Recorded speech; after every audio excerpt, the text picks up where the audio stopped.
It gives me great pleasure to be welcoming onto another edition of Bull in the Basement my good friend Steve Tasker, kind enough to do this. And there's been all kinds of hullabaloo about this. We put it out there. We teased this, that you were going to be the man, kind of like what you and Chris do when your former teammates come on One Bills Live there.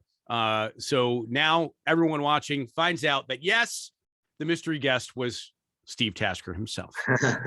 Welcome, my friend. Thanks for doing this. Absolutely. It's good to see you again. Good to see you. So we kind of joked last night when we were talking via text about the fact that I was doing research about you for this. And so I'm going to prove that I wasn't lying. Did you know that there is a 51-minute Steve Tasker highlight video on YouTube? I did. Yes. Somebody turned me on to that. Yeah. It's pretty. It killed me because it takes away my best joke. Cause I always tell, Jim and Thurman and those guys that, my career highlight tape's 3 minutes or it's about 30 seconds long, 3 minutes long, and there's repeats in it. So, so that kind of blew that out of the water. When you play long enough, you should have a handful of places you can show on a highlight tape. Right. I also learned in doing research, and I never knew this, that your first 3 touchdown catches were from 3 different quarterbacks. Yeah. I'm assuming you can name them in order. In order would be Jim, Gail Gilbert, and then Frank. Correct. Well done, my friend. Yeah. Right. At one point, I gave that trivia question to Frank while we were still playing, and he got it. It was me. There was only 2 guys that had done that, caught a touchdown pass from all 3 guys. It was me and Kenny Davis. Oh, wow. Caught one from all of them. Frank pulled that out. I was like, oh, he got me. So Frank got it. And for that 51-minute video, I saw another thing. Now, I don't recall if it was the same game or not, because if it was the same game, it's got to be some kind of record. So was Bills Saints, did you recover 2 onside kicks in the same game? I did. I'd forgotten about it. It was the same game. And I'm not sure, but I think one of them, there was a penalty or something, and we did it twice in a row. I'm not sure, or it might have been that we just did it and got 2 in a row. It might have been a legit 2 of them that counted. But yeah, I remember that. That's crazy. Yeah, that is crazy. Watching one of them reminded me of the Micah Hyde recovery when he jumped and ran in for the touchdown. That was pretty remarkable recently for the recent Bills. So, okay, so there's my research. The other part, the last thing on my research for you is you, and help me out with this. Obviously, you're one of the greatest special teams, if not the greatest special teamer of all time. You owned 2 Hall of Fame returners in terms of Tim Brown and Deion Sanders. I mean, you gave them all kinds of trouble when you played against them. Yeah, well, saying I owned them might be just a hair of an overstatement. I tackled them once or twice. Yeah.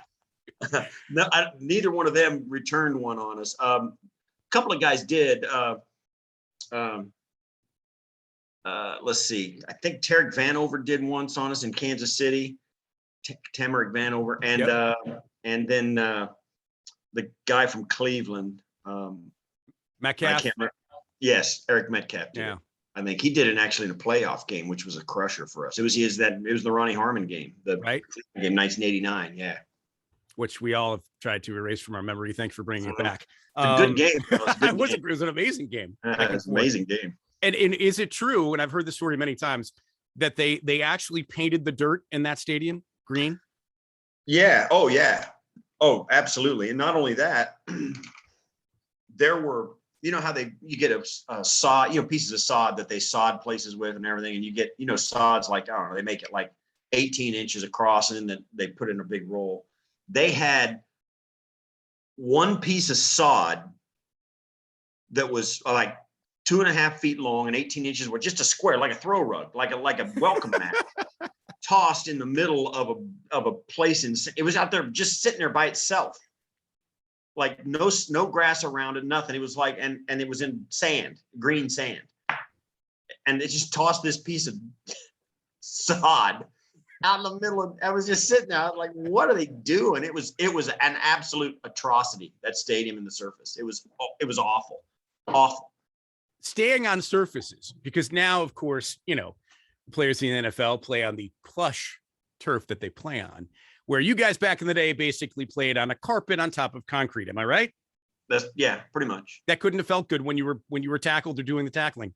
Well, no, it didn't add anything to. I mean, it it still hurts to get tackled even with these guys today. But so yeah, it was a little something extra. Yeah. I believe that. All right, so let's get to more of you. Grew up in Kansas. I had Brian Moorman on Bull in the Basement recently.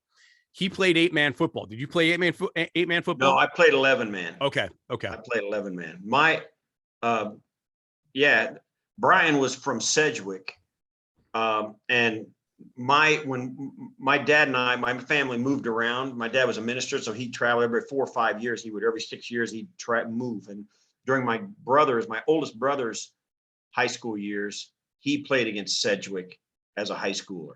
But then we moved when I got into high school, and they were out of our conference. But even when my brother played them, they were 11-man then. Got it. But then a lot, the school that I played for, Wichita County High School, which is in Leota, it fluctuates between 8-man and 11-man every so often. No kidding. Based on enrollment? Yeah. Well, based on the guys coming out for the team. Yeah.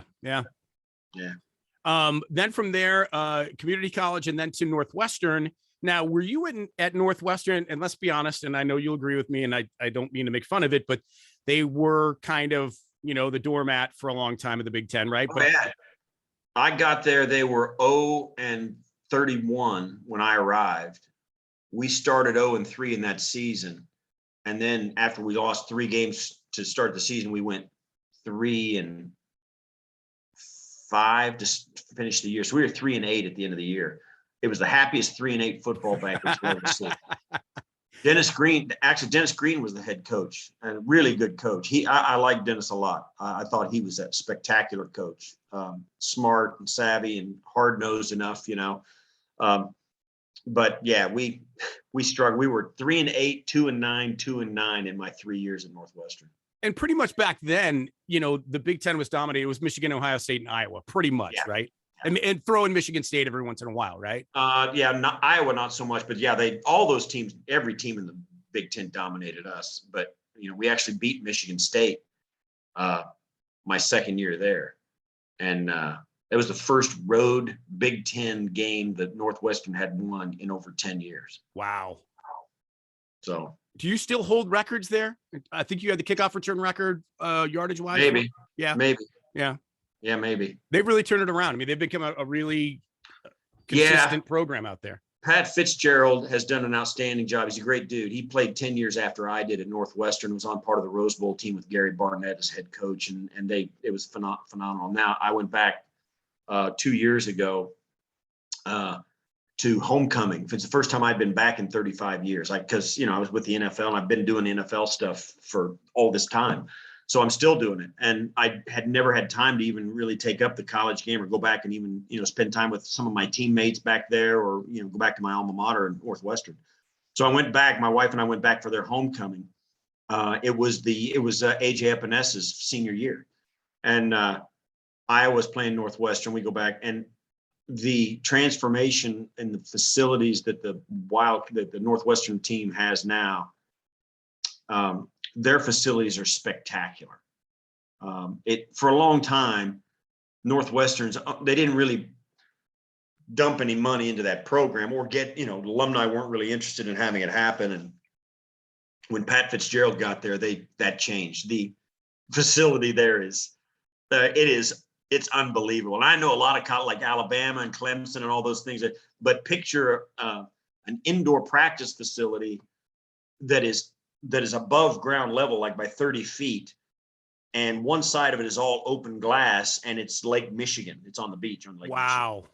So, and it's just north of Chicago and stuff. So it's all space age, very sleek. It's pretty spectacular. So it's pretty cool to go back and see that. So yeah, but I hadn't been back in 35 years, but I enjoyed my time at Northwestern. So about college football now with NIL, right? So if that had existed when you played, what would you have endorsed, do you think? Probably Band-Aids. I had a hard time staying healthy, so I had a hard time staying healthy. I had trouble with my hamstrings, had a stress fracture in my lower back that took a while to heal up. I went to Northwestern knowing that I had to get really, really stronger and heavier to have any chance of advancing my career. And, I was one of those guys, I kept it quiet about wanting to play pro football. I didn't tell anybody. I didn't make it known. I said, I certainly did everything I was supposed to do. Like if they had a pro day and they asked, I'd come out and I'd run for these guys, the scouts and stuff. But I was never really tooting my horn as being a guy that I really want to play pro ball and stuff basically because of the way I looked. So I didn't want to go there. So I just kept to myself and just kept working at it and got strong enough. You are a great role model for anybody out there for sure. Let's talk a little bit about how you end your Northwestern career. You get drafted by the Oilers in what then was the 9th round, correct? Right. 226 overall. So that's, there's just one that many teams then. Right. I guess 24 teams, maybe 28 teams. Yeah, that's nuts. It wasn't even that long ago. Yeah. Wow. Right. It's 28 teams. And you go in there, you're number 80. And again, I only know you were number 80 because of that 51-minute YouTube video where they showed you with a great, I think it was a preseason game against the Redskins, maybe. It was real. That was the opening game. Okay. Was it? Okay. That was week 1. Yeah. Week 1. You had 2 great returns in that game. Yeah. And that was a really good Oilers. That was a really talented Oiler team. Warren Moon, of course, he's in the Hall of Fame. Bruce Matthews, Mike Munchak were on that team. Willie Drury was my cohort back deep with me, who had a really nice career as a return guy for Tampa Bay and other teams. So yeah, it was a fun team. And I was really fortunate to make it. We know what you became, obviously, going from there to the Bills. In terms of your position, right? You were obviously, we know everything about the special teams play that you had, but you were an important wide receiver. And was there any point in your career where you hoped or wished or thought maybe you should get more time at receiver than you did?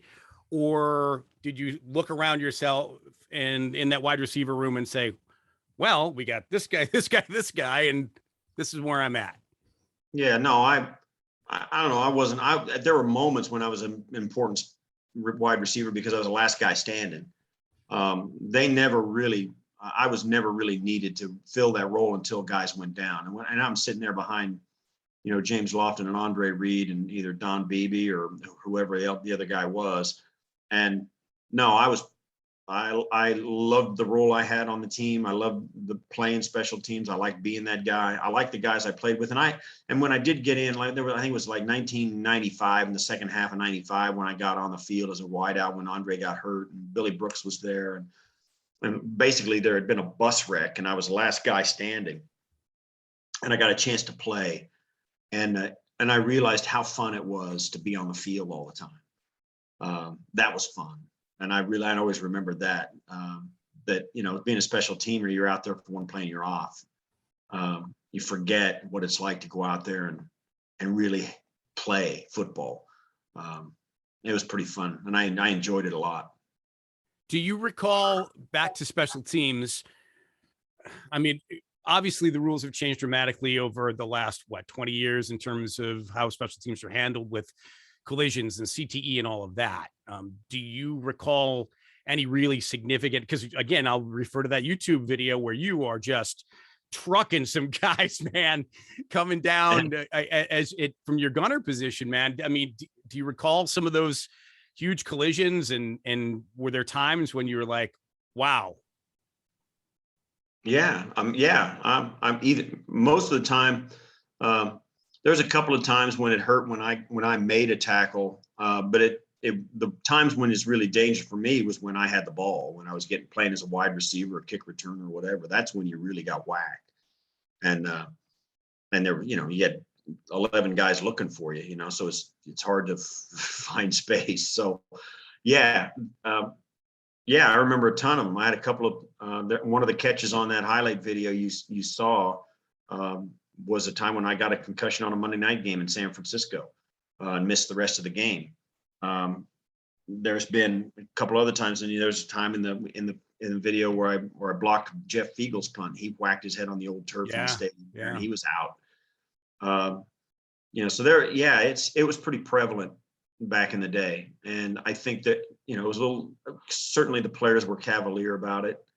And there was not the attention to the long-term effects that there is now, but, and, not just concussions, but everything else too. So, yeah, I remember it. I remember it being pretty painful at times. There were games I was laughing. Bud Carpenter and Ed Abramowski, the two, guys that were on the training staff there for a couple of decades each. Eddie was there for like almost 4 decades, and Bud was there for almost 3. And all during my career, they were there. And I'd come off the field. I'd just be playing special teams. I'd come off the field every single play and being holding something that had really got hurt. And, it'd shake off, it'd go away. But I mean, every play. So, yeah, I remember the physical nature of it. And I'm glad for these guys these days that it's different than it was then. Yeah, for sure. You mentioned leaving that San Francisco game. You also left famously a particular Green Bay game. And there's some pretty good stories around that, including not only how it happened, but then what you did in the tunnel afterwards. You want to go into some detail about that?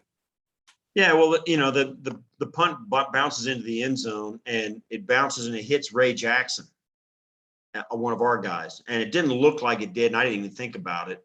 And maybe I wasn't even looking at it when it hit him, but it bounces in. The Green Bay Packers pick it up, and it's a touchdown. And of course, that's a big, like, what are you doing? The Packers had just been in the Super Bowl and beat the New Orleans Saints, or no, the New England Patriots with Parcells and company.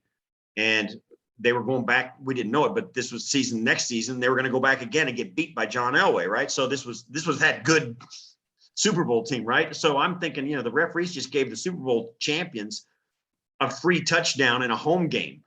So I'm losing my mind. So I watched the replay on the screen, and to me, it looks like the ball missed him. And, the depth and stuff, it went past him, but it was missed him. So I go running back. You basically pulled a George Brett, basically. Yeah. Yeah, basically with pine tar. Yeah. Yeah. So I went running back, and I saw one of them throw their flag, and I was like, oh man. And I tried to take my helmet off because I had a visor and I had a bike helmet where you flip the 2 things and the chin strap swings away. So I'm talking into my chin strap, and I got a visor. So it feels like my head's in a bucket, right? So I start to take my helmet off so I can beef the call. And I see the flag, and I was like, because it was illegal. It had been a big thing, so you can't take your helmet off anymore. So I put my helmet on, I walked back. Now I know I'm in trouble, or at least got a penalty, right? That's what I thought.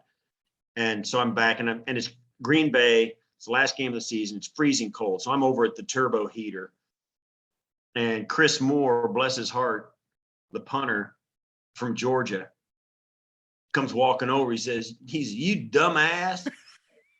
You just got thrown out of the damn game. And I looked at, I said, no, I didn't get thrown out. I just, I got a penalty for taking my helmet off. He looks at me, he goes, Sure enough, I turn around, and Marv's walking beside Mike Carey, just like, giving it to him. Like, Mike looks, and Mike is walking up the sidelines just past Marv. He's not even listening to Marv. He looks like somebody, he looks like he's just leaving a funeral, right? He's walking up, and all of a sudden it starts to dawn on me that it might be right. So I walk out to him, I go, Mike, did I get thrown out? And he says, Steve, I know you didn't mean to do it, but my guy threw the flag. I gotta call it. I go, oh man, I put my hand out, shook his hand. I go, Mike, I'm really sorry about that.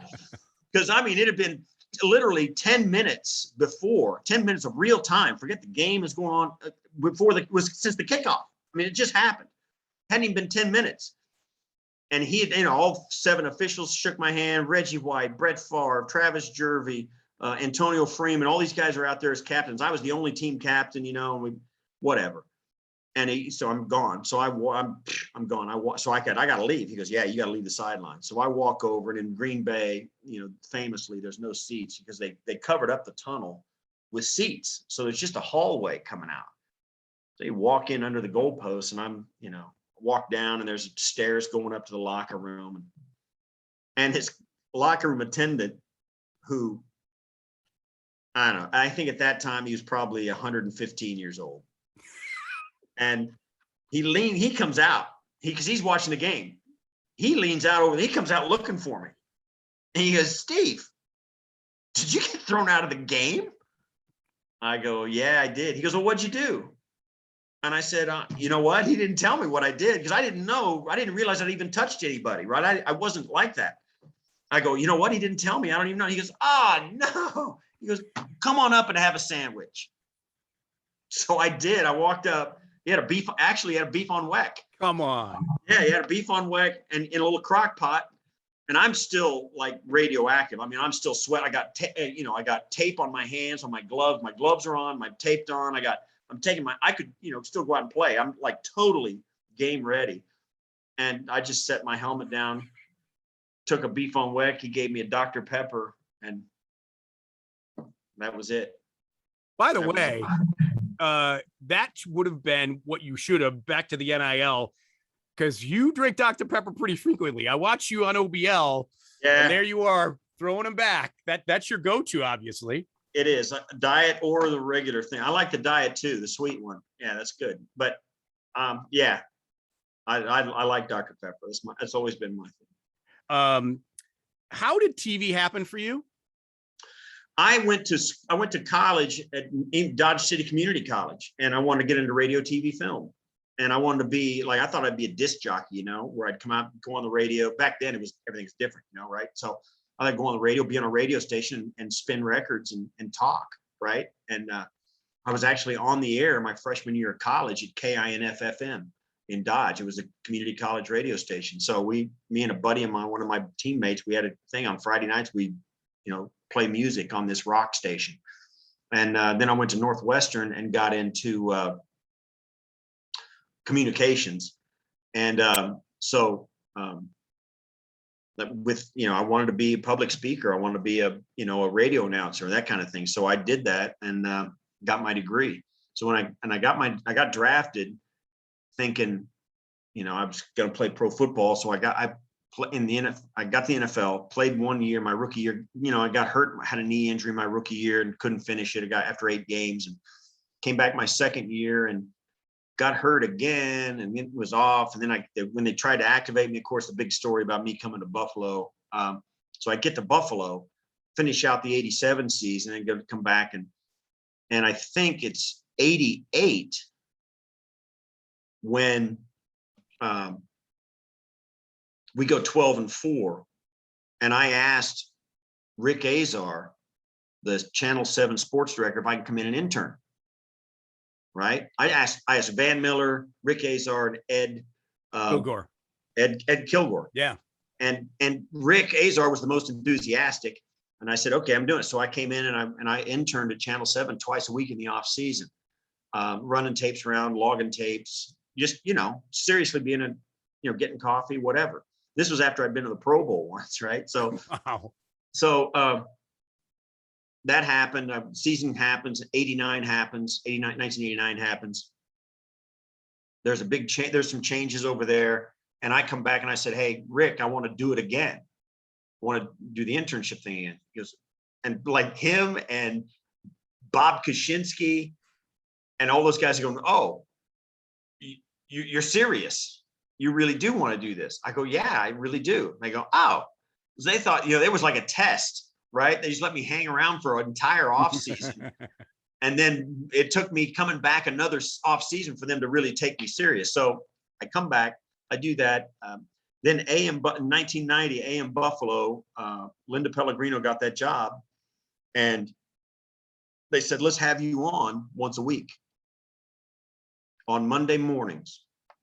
And I remember saying, listen, I go, if something happens, like if we become the bickering Bills again, or if we hang a 2-14 season up, or if we get beat 90-0, I don't want to come in and have to get peppered with hardball questions. And I go, we promise it'll be softball. It'll be fun. We want to make it fun. We want to have people access. Right. So I say, okay, I'll do it. So every Monday I go in there. Well, 1990, we absolutely catch fire and we go to the Super Bowl. So every time I'm on the show on Mondays, they get a huge spike in their numbers. Everybody's watching, right? So the next year, I have my own show, and I'm a guest on AM Buffalo. And then, from then on, I was pretty well established here doing it. And then obviously did you go to the networks when you became a network analyst, or did they come to you? Yeah. Yeah. I was doing production meetings, and Scott Birchtold was really good to me. When the announcing crews would come in to do games, he would always recommend me. He said, you should talk to this guy.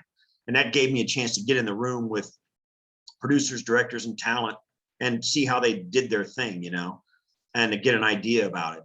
And so that helped. And then I knew, and NBC was doing all our games, and with their crew. And so I retire after the 97 season, and NBC loses the NFL. So all of the guys I knew, all the ins that I had, were worthless. But it was good because CBS got it, and they were looking for an entirely new cast. They were instead of just hiring one guy like me, with me and whoever else happened to be retiring or whoever else wanted the job, it was like 8 spots open. So I went in and after I retired in 97, early in 98, I went into New York. Actually, it's St. Patrick's Day in 98. I went into New York City for a screen test. I was the only sober guy in Manhattan. And I had a screen test with Jim Nance and oh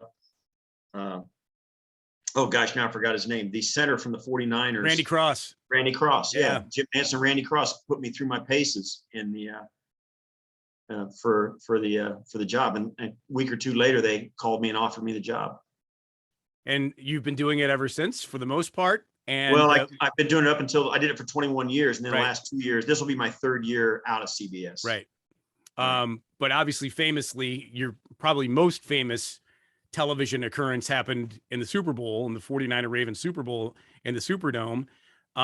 Walk us through, and I know you've probably told these stories a million times, but for people watching might not know, how and why, what happened, and what you were hearing in your ear, if anything. I mean, were people putting up whiteboards and from someplace else telling you what to do, or how are you getting direction? What kind of power was there at all that you guys were able to continue? Yeah, there was a partial power outage, and all our wireless equipment shut down. So the only things that were working were hardwires, and because of some things that had happened in the past, our microphones were hardwired. We didn't have wireless mics because there's too much interference and too many radio frequencies being claimed by broadcast partners in the Super Bowl. So they gave us hardwired mics, where there were one in each corner. There were 4 of them. And then they gave us an A2 who was hardwired, which is an A2 for an audio tech. It means a guy who is hardwired with headphones, and he's with me all the time. Victor was my guy, Victoria, right? So Vic is with me. And I knew him well. We'd worked together a bunch on my crew, my regular crew with CBS. So we're standing there, and I've been in light. You feel the lights go partially dim, and they're like, okay, the game stops. And I go, what happened? And I'm going, hey, man. And I'd turn around and look at my guy, Vic, and he goes, you can hear Lance, can't you? Lance is the executive producer, right? Who's the guy in the truck who is responsible for the broadcast. And I go, I can't hear anything. And Vic gets this look on his face like, ah! So he takes his headphones off and just gives them to me, puts them on my head, literally just puts them on me. And I hear Lance. And I go, Lance, this is Steve Tasker. I got you. I can hear you now. He goes, and he's like, Southern Texas, Steve Tasker, can you hear me? I go, yeah, I can hear you now. I got Victor's headset on. He goes, all right, here's what's going to happen. You're going to take it out of commercial. You're going to tell them what happened. We're going to show them the video, and then we're going to go right back to break. You got me? I go, yeah, I got it, Lance. Okay. He goes, all right, hold on. And he pops off, and I know what he's doing. He's yelling to the truck exactly what he's going to do then. And about the time that I just said, hang on, he comes back and goes, all right, Steve Tasker, you're taking out a commercial in 5, 4. And that's all the warning I got. Right. And so I came back, and I didn't know what they were. I didn't have a monitor, nothing. And so I give them like what, 40 seconds, maybe 60 seconds of stuff. And they snap away to another commercial. During the other commercial, they get Solomon Wilcott's over, and they got a plan too. Now they got, on the snap of the moment, they're going to put the halftime crew back on. they start lifting up the studio and popping it out of the, you know, all that stuff's going on. And they say, okay, Steve, you're going to take it out and then throw it across to Solomon. Solly's going to say something and he's going to throw it to the studio. I go, okay. So that's what I did. And then, you know, the studio guys took over and they were, and then away we went. That was something else that it was exhausting. It was exhausting. And it's funny too, the punchline of that story, if there is one. So it's 100, there was like, I think there was 95 million people watching. And so I do whatever it was. And I was involved in the broadcast and I did my thing and I had that moment and all that. And you know, I look at my phone, my phone is nothing. There's nothing on my phone at all. I mean, nobody texted, hey, nice. Hey, you're trending, you know, whatever, nothing. So I didn't think too much about it at all. 6 days later, I'm laying in bed at night. It's 11:30 at night. And my phone starts to blow up. I mean, it's going crazy. I'm like, what? And I'm in bed. I'm like, whoa. So I learned on look, and Saturday Night Live spoofed us. Right? So there's a big Saturday Night Live skit about in the opening where they get, you know, live from New York and Saturday, they got a guy playing me and all that, you know, it's all good. So I'm thinking, a live television, 95 million people, I get nothing, but I get made fun of on Saturday Night Live, and I've made it. I have absolutely made it. So that's the punchline of the story. Nobody cared that I actually did it. It was better that I got made fun of. Right.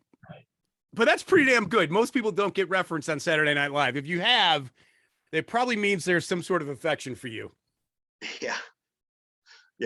I'll make a good punchline. It's good though. I'll tell you this though. I was proud of our guys. That was a big curveball.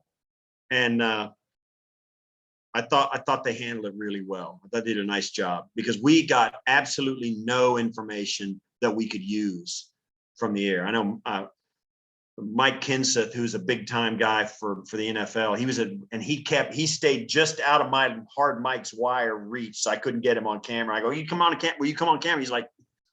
He was like, F no, you know, he didn't want any part of it. You know, he's like, no. And if you go back, there's a group of suits in the middle of the field, and they stood there until that thing was fixed, you know, and he was one of them. So it was crazy. It was crazy, but I was really proud of the way Lance and the crew handled it. Jim and Jim Nance, Phil Simms they were out. The booth was out, could not help us. And, yeah, they pulled it together and got it going. Yeah, you did a whale of a job, man, for sure. Before I get to the 2021 Bills, which is pretty much what you're focused on day to day, that on One Bills Live on MSG TV and on GR Radio in Buffalo. I've got to ask you a couple more things, non-football-y now. What's your favorite cigar for when it's chilly? Well, I have a lot of them. My favorite cigar, my standard go-to, my favorite cigar is the one that's lit and it's in my hand. But I do have a preference that whatever cigar I'm smoking needs to be at least a 60 ring gauge. I like fat cigars, even if nubs are kind of the go-to for me as well. Nub is a brand that I like. It's a short cigar, but they're fat, and that's what I kind of go to. That's what in the first video, that might be chili video, that I've got a nub Camarillo or something like that. I don't know what it's called, but yeah, Connecticut, I think. So whatever cigar it is, it needs to be big around. Yeah. I'm assuming that cigar sales elevated tremendously after that commercial came out. Also, you talk a lot about your love for the Sabres and watching hockey. Now, did that start when you first got here, or is that more recent? No, not right when I first got here, but I've been here a long time. Yeah. So we had season tickets when the Sabres, my first year season tickets, I believe, was when the Sabres finally broke through in the first round and beat Ottawa in Game 7 overtime, you know, when the Derek Plant slap shot past Tugnut. That was my first year season tickets. And then I didn't have them for a long time. because we had 5 children. I was playing, I was doing the CBS thing, and it's, I just didn't have time to be down there and spend the money. So then when my sons got old, now they're doing stuff here in town, I share it with them. We have 4 seats, 2 here and 2 there, and we share them with a group of buddies that I golf with, and our families are friends, and we split them up. And so but I still, even over the past 5 or 8 or 10 years, still love going down the arena and watching a Sabres game. Still love it. It's a great town, great time. You get fired up, I've noticed. Yeah. About games, a referee call or what, a tight loss or whatever the case may be. You are hardcore. I have had to. Yeah, I've embarrassed myself once or twice.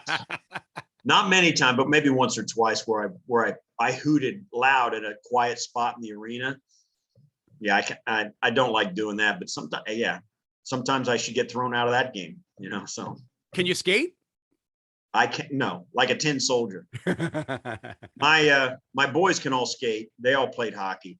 Here in our house, and we have, some acreage, we have a pond right behind the house, and every winter, not every winter, but most winters we'll have a rink out there. And so my sons and their kids, now my grandkids come out and they skate, and I'm basically a Zamboni machine. Dad, get out there and sweep the ice off. Yeah, basically. So let's talk about 2 of your boys who I've had the privilege of meeting. Let's talk Luke first. Is he still playing professional football? He's not. He is now the radio analyst for the Hamilton Tiger Cats. Come on. Yeah. He's doing broadcasting. And it happened very quickly, right before the season started. They came to him and asked him if he would consider doing it. And it ended up he's doing like 10 of their 14 games. So he's he loves it. And he's pretty good at it too. So I'm pretty happy for him. He had a really fun 7-year career at Hamilton. I mean, I had an absolute blast, and I know my wife did, and his brothers and sisters, we all loved having him play in Canada, particularly for the Ticats, because it's right so here. Close to home. Yeah. I've heard that Hamilton Ticats games are remarkably entertaining, despite, yes. What is it, a 35,000 seat stadium, right? Something like that? I think it's 25. Oh, wow. And it's brand new. It's brand new. Well, it's like 6 years old, and it's very entertaining, very modern and well done. The game presentation is great. They've got great traditions up there. The league is over 120 years old, so they've got some stuff going on up there that's been going on for a while, and it's great. It's an easy drive from Buffalo to get up there for us, and we got very comfortable up there and loved it. So it was a great experience for us having him play there. And then I just learned, and I've met and talked with your son Deacon before. I didn't know he's responsible for a pretty new ice cream store in town. Am I right?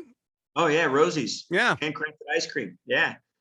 We've he opened that. He was going to open it up a year ago, but then I don't know if you heard about a pandemic, but that kind of threw a wrench into things. And it delayed it for almost maybe even a little more than a year opening because of construction and everything that's going on. And so they opened it up this last mid-April, and been selling ice cream as fast as they can make it. And they make everything. I mean, and when I have ice cream, I've always been a vanilla guy or a chocolate guy. I don't go in for the bits of this and chewy chunks of that and all. I'm a very basic guy, but this has absolutely transformed my ice cream taste, because they've got some stuff in there that seems complicated when you describe it, but man, oh man, it is unbelievable. They make every bit of their ice cream right there in the store, and it tastes homemade and great. I'm surprised, but it's awesome. It's great. So that's been fun. That's been a lot of fun. That's super cool. Now, staying with them too, help me with how, I mean, I don't know if people in Western, well, maybe they do, but, or in any part of this area, Franny's, how in God's name has Franny's produced so many like really important football people around the National Football League. Going, obviously the Polians, Telesco, David Caldwell, right? I think was a Franny's guy, if I'm not mistaken. Dayball, obviously. Yeah. How did all the Polian brothers? Yeah. And they're all working in football. Brian's still at Notre Dame. I think Chris is probably I'm not sure where Chris is working for somebody, and I can't remember who it is. So yeah, Dennis as well. So yeah, all the Polian guys are in it as well. Brian Dayball, Tom Telesco, Dave Caldwell. They're all St. Francis guys. How does that happen? I don't know. I think it's a little, you got to give the head coach there a little credit, Jerry. He runs it, and he's a hard-nosed guy. He's a little bit over the top, as a high school coach, sometimes they are, but he shows pretty good leadership. And these guys, I think, because one of the reasons that they become a little bit close-knit and they understand how to work hard at it is, and this sounds crazy, it's an all-boys school. And I think that dynamic changes things for kids of that age, for boys of that age. I don't have a problem with co-ed schools, not at all. I'm not saying anything like that. My sons will tell you, when they went to East Aurora through middle school all the way up to high school, and during the middle school and all that, they'd say, during the day, 85 to 90% of your conversations are about girls and everything, all that stuff. At St. Francis, when you go there, it's just the opposite. It's like 85% is about school and football and projects and game and whatever, and 15% is about social stuff. And there was a great sense of camaraderie there for the boy fraternity kind of thing, being a part of a big group of guys and the older guys helping the young guys. Really, it's a friendly, welcoming, and empowering place. And my guys did thrive there. They did. All four of my sons went there, and they were absolutely sold on it. Not only while they were there, but after they were done. So I imagine my grandsons will probably end up going over there too. So, but it was just happenstance that they went. So, but once the oldest one went, the others were soon to follow. Yeah, it's really incredible, that sort of pedigree that's come out of that school. It's remarkable. Yeah, they've got a great sense of being a professional at whatever you do, and I think that carries a lot of kids to success. And when they want to pursue an industry, I think that school equips them to be successful at it. And you guys want to be football coaches or administrators or football guys, they're set up to excel. Who's a better actor, you or Josh Allen? I think I'm older, so I might have more experience. So you didn't answer the question. I'll say this: he's really good. He's really good. See, one take guy, two take guy, one take guy, one take. No, we don't do it like that. I mean, we'll do a bunch of takes because we want to get the delivery the best possible way. So we'll talk, we'll watch it, you say it, you do it, and you see what you think and how we're going to laugh at it, how people will laugh at it. Then you try and finagle the delivery so it's just right. And I knew he was going to be really good when he got that. He knew the effect of how he delivered a line was going to change the effect. And we'd say, okay, now try it like this, and he would nail it. The crew that does those commercials, I've been working with them for 15 years with Western stuff, and they're on it. They're real pros. They really know how to get the most out of the talent there, and so Josh is really good, really, really good. Okay, now let's talk about the Bills. I know everyone that's been watching this is like, come on, when are we going to talk about Josh and the 2021 Bills that Steve talks about on a daily basis? Obviously, incredible expectations. You can talk to that. Obviously, your team's had incredible expectations when you got to and through the first Super Bowl and beyond, obviously. And I know some people are trying to compare the two teams. I think that's almost impossible. They're completely, the game is different from back then, right? So talk a little bit about expectations for this team. I know a lot of people are predicting. You guys had Kyle Brandt on from Good Morning Football. It is craziness. Picking the Bills to win the Super Bowl. A lot of people are picking the Bills to win the Super Bowl. Josh Allen MVP. Talk about the expectations for this football team. They earned them, no question about it. They earned them, and they not only did the players earn them last year by the way they played and the way that Josh Allen busted out onto the national scene. Brandon Beane and Sean McDermott in the offseason bolstered people's ability to jump on board with them. They re-signed Feliciano, Darrell Williams, Matt Milano, and the draft class that they got. The thing that has set Brandon Beane apart, and Sean McDermott too, for that matter, is they never waver from the plan. And they have got a plan, and they make it work. And I think there's so many moving parts to what it takes to win, and they've got a handle on all of it. They bring young players in. They don't sign a guy that doesn't have at least some potential. And Sean deserves a ton of credit for his ability to assemble a coaching staff that helps these young players, either high draft picks, young players, free agents that come in, any new player or any old player that comes to the team gets better. Everybody gets better for whatever they do, they get better. That's not that way. It's not that way around the league. It's not that way every place else. They have this, he calls it what is a growth mindset. They preach it, they act on it.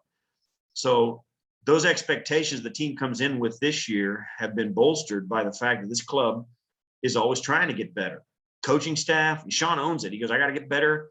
And he, even in in the AFC Championship game at the end after that game, he goes, yeah, probably should have gone for it on the fourth downs early in the game, right before halftime. But, so owning that and saying, now don't make that mistake again, that's big. It speaks to the locker room when players see their guy, like their head coach, own it and say, I'm going to get better. Well, they got to look, if he can look at himself and get better, what am I doing here? How can I get better? Those expectations are earned. But expectations, aren't what you have to live up to. That's not what it takes. You got to live up to those expectations, right? It takes a lot of real stuff to put juice behind those expectations and to come through on them. It'll be interesting to see them play this year. I know they're going to play well. And this is primed to be an outstanding season, no question about it. They earned the expectations, and I'm not backing off of what I planned for them. I think they're going to be awesome. And they don't seem fazed by those expectations at all. No, I think they've got a process that they go through, and I think you said that it's hard to compare this team to the old 90s teams that I was on. I went to 4 straight Super Bowls, but there are some similarities in certain areas. Like this, what happened? We went to the Super Bowl and didn't win, so we got a chip on our shoulder. We come back, and we will not be denied. We turned it on in 1991, the regular season, like nobody's business. And all of a sudden, the standard of preparation that you set going through 2 straight Super Bowl years becomes the norm, not the exception. So you got a bunch of really talented, future Hall of Fame talented players with their foot to the pedal, their foot to the floor all the time, getting ready to play. And I said it on the show today or this morning, in an interview. These games in the NFL are won on Monday through Friday, Monday through Saturday. The game is just the result of your preparation, and these guys prepare really well. And that's why, that's why you can compare this team to the old 90s teams. Those 90s teams were really efficient in preparation. They had guys working hard to get better and stay good and stay great. And that's what this team does. They are trying to get better at every turn, and it shows. And it shows on Sundays. You had to have a little small piece of your heart shine when 3 special teamers were named as part of the 8 captains, right? Yeah, that's great. And I say this, McDermott's, I like him for a lot of reasons, but he does some things that are really unique and pretty brilliant. Special teamers have always been the kind of players who are like me. I mean, I was happy to be on the team. I wanted to be a part of it. I wanted a chance to contribute. And I would do, play special teams. I would be special teams captain. I would do everything, anything to contribute. And that doesn't make me unique, because that's the way a lot of guys who are at my level or work at the level I was at. That's the way they think. McDermott wants guys all over the roster who they're striving for the opportunity to contribute every day. And to have 3 guys like that as captains, I mean, speaks volumes about what kind of guys those are, and about him saying, I'm going to reward you for the attitudes you have as much as for the leadership you display. There's another, I was thinking about this today. There's another great example of it on the roster as well. Levi Wallace. I'm almost convinced myself. I've convinced myself that McDermott tries to replace him every year, but really doesn't want to replace him. He wants an established starter somewhere on his roster. And this is just me talking. He wants an established starter on his roster somewhere where they're trying to replace the guy. And Levi Wallace handles that competition unbelievably well. He welcomes it. He helps the guy play better. He wants what's best for the guy. He wants what's best for the team. He doesn't sulk in the media. He's all about competition.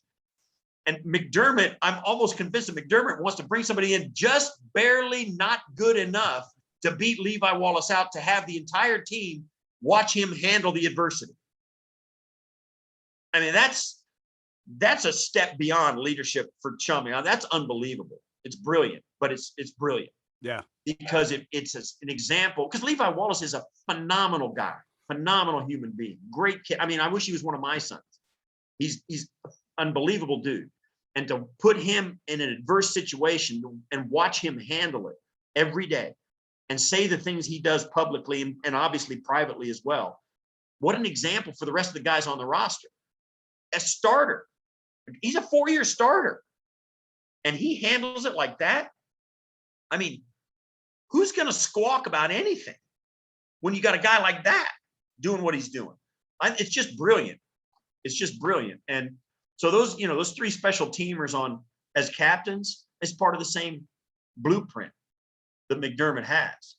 And, this team, I mean, it is, when McDermott came to town, he had a private dinner at one of the steakhouses downtown, and he invited and brought these guys in. It was me, Jim, Thurman, Bruce, Andre, Cornelius Bennett, Daryl Talley.